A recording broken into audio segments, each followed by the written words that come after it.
ಕೈಗಾರಿಕೆ ಫ್ಯಾಕ್ಟ್ರಿಗೆ ಎಂತ ಬೇಕು? ನೀರು ಬೇಕು, ನೀರುಂಟು. ರೈಲ್ವೆ ಬೇಕು, ಅದುಂಟು. ಬಂದರುಂಟು, ಏರ್ಪೋರ್ಟ್ ಉಂಟು. ಮತ್ತೆ ಯಾವುದು ಬೇಕು ಅವರಿಗೆ?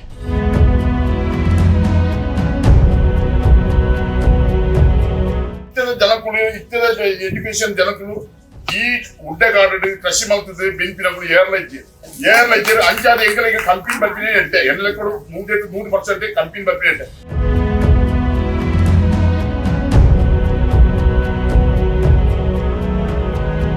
ಮಂಗಳೂರು ತಾಲೂಕಿನ ಬಳ್ಕುಂಜೆ, ಕೊಲ್ಲೂರು ಮತ್ತು ಉಲೆಪಾಡಿ ಗ್ರಾಮಗಳಲ್ಲಿ ಭೂಸ್ವಾಧೀನ ವಿಚಾರ ತೀವ್ರ ಚರ್ಚೆಗೆ ಕಾರಣವಾಗಿದೆ. ಈಗ ಲಾಸ್ಟಿಗೆ ನಮ್ಗೆ ಜಾಗ ಬೇಡ ಅಂತ ಉಲೆಪಾಡಿ ಹೋಗುದಿಲ್ಲ ಅಂತ ಹೇಳ್ತಾರೆ.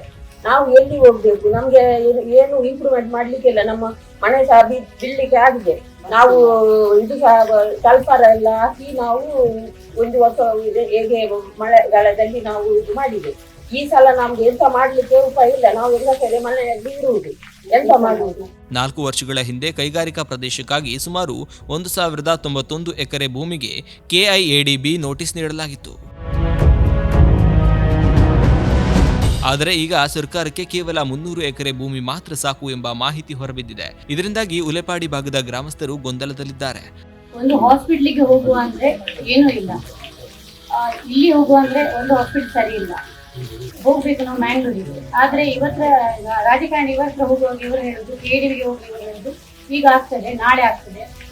1 ವರ್ಷದ ಹಿಂದೆ ಹೇಳ್ತಿದ್ದಾರೆ ಏಪ್ರಿಲ್ ಅಲ್ಲಿ ಆಗ್ತದೆ, ಮಾರ್ಚ್ ಅಲ್ಲಿ ಆಗ್ತದೆ ಅಂತ. ಅದು ಇಷ್ಟರವರೆಗೆ ಇವರ ಸುದ್ದಿ ಇದೆ. ಈಗ ಹೇಳುವಾಗ ಹೇಳ್ತಾರೆ ಅದು ಡ್ರಾಪ್ ಆಗಿದೆ, ಉಳೆಪಾಡಿ ಡ್ರಾಪ್ ಆಗಿದೆ. ನಾವು ಇರುವುದು ಉಳೆಪಾಡಿ ಡ್ರಾಪ್ ಆಗಿದೆ, ಏನು ಮಾಡ್ಲಿಕ್ಕೆ ಆಗುದಿಲ್ಲ ಅಂತ. ಈಗ ಮುಂದೆ ನಾವು ಏನ್ ಮಾಡುದು? 4 ವರ್ಷಗಳಿಂದ ಕೃಷಿ ಮಾಡಲು ಸಾಧ್ಯವಾಗದೆ, ಮನೆ ನಿರ್ಮಾಣಕ್ಕೂ ಅವಕಾಶವಿಲ್ಲದೆ, ಇತ್ತ ಭೂಮಿಯ ದಾಖಲೆ ಪತ್ರದಲ್ಲಿ ಭೂಸ್ವಾಧೀನದ ಉಲ್ಲೇಖ ಇರುವುದರಿಂದ ಜಮೀನನ್ನ ಮಾರಾಟ ಮಾಡಲು ಸಾಧ್ಯವಾಗದೆ ರೈತರು ಸಂಕಷ್ಟ ಅನುಭವಿಸುತ್ತಿದ್ದಾರೆ. KDP ಅವರು ಫಸ್ಟ್ ಟೈಮ್ ಹೇಳಿದವರು 1100 ಎಕರೆ ಜಾಗ ಹೋಗ್ತದೆ ಅಂತ ಹೇಳಿದ್ದಾರೆ. 4 ವರ್ಷ ಆಯಿತು ಹೋಗ್ತೇನೆ ಅಂತ ಹೇಳಿ. 4 ವರ್ಷದಿಂದ ಇವರು ಅಲತೆಲ್ಲ ಮಾಡಿದರು. ಮತ್ತು ಈಗ ಹೇಳಿದರು ನಮಗೆ ನೀವು ರೆಡಿ ಇರಿ, ಹೋಗ್ತದೆ, ಗ್ಯಾರಂಟಿ ಹೋಗ್ತದೆ, ನೀವು ಬೇರೆ ಎಲ್ಲಿಯಾದರೂ ಇದು ಮಾಡಿ ಸೈಟ್ ನೋಡಿ ಅಂತ ಹೇಳಿದ್ದಾರೆ. ನಾವು ಬೇರೆ ಕಡೆ ಸೈಟಲ್ಲಿ ನೋಡಿದ ಆಗಿದೆ. ಈಗ ಹೇಳ್ತಾ ಇದ್ದಾರೆ 300 ಎಕರೆ ಮಾತ್ರ ಹೋಗುವುದು ಮತ್ತು ಬಲ್ಕುಂಜಿ ಗ್ರಾಮದ ಮಾತ್ರ ಹೋಗುವುದು ಅಂತ ಹೇಳ್ತಾ ಇದ್ದಾರೆ. ಆದ ಕಾರಣ ನಾವು ಈಗ ಎಂತ ಮಾಡಬೇಕು? ಅದಕ್ಕೆ ನಾವು 4 ವರ್ಷದಿಂದ ಅಡಿಕೆ ಸಸಿ ನೆಡಲಿಕ್ಕೆ ಇತ್ತು, ಜಾಗದ ತೆಂಗಿನ ಸಸಿ ನೆಡಲಿಕ್ಕಿತ್ತು, ಎಲ್ಲ ಇತ್ತು ಕೆಲಸ ಮಾಡಲಿಕ್ಕೆ. ಅದು ಸಹ ಮಾಡಲಿಕ್ಕೆ ಬಿಡಲಿಲ್ಲ. ಲೋನ್ ಕೊಟ್ಟುದಿಲ್ಲ ಬಿಡಿ, ಯಾವುದೂ ಇಲ್ಲ. ಅದಕ್ಕೆ ಯಾವುದಂದ್ರೆ ಸೇಲ್ ಮಾಡಲಿಕ್ಕೆ ಸಹ ಬಿಡಲಿಲ್ಲ.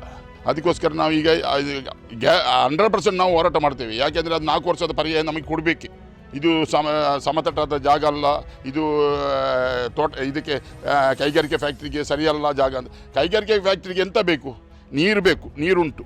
ರೈಲ್ವೆ ಬೇಕು, ಅದುಂಟು. ಬಂದರುಂಟು, ಏರ್ಪೋರ್ಟ್ ಉಂಟು. ಮತ್ತೆ ಯಾವುದು ಬೇಕು ಅವರಿಗೆ?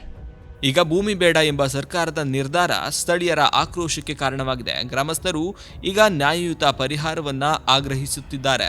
ಮಾತರ ಸಂಘಟಿತರಾದ ಹೈಕೋರ್ಟ್ಗೂ ನಮ್ಮ ನಂಗೆ 4 ವರ್ಷದ ಎಕ್ಸಾಮ್ ನಂಗೆ ಮುಂದಾಗ್ತದೆ. ಅವು ಪರಿಹಾರ ಕೊಡೋದು ಗೌರ್ಮೆಂಟ್ ಕೇಳೋದು ನಮ್ಮ ಹೈಕೋರ್ಟ್ಗೆ ಬೋರ್ಡು ಕೊಟ್ಟಾಯಿತು, ಬರೆದೆಲ್ಲ ಕೊಟ್ಟಾಯಿತು. ಈಗ ಹೇಳ್ತಾರೆ ಇಷ್ಟು ಹೋಗ್ತದೆ ಇಲ್ಲ ಅಂತೇಳಿ, ಹೋಗುದಿಲ್ಲ ಅಂತೇಳಿ ಜಾಗ.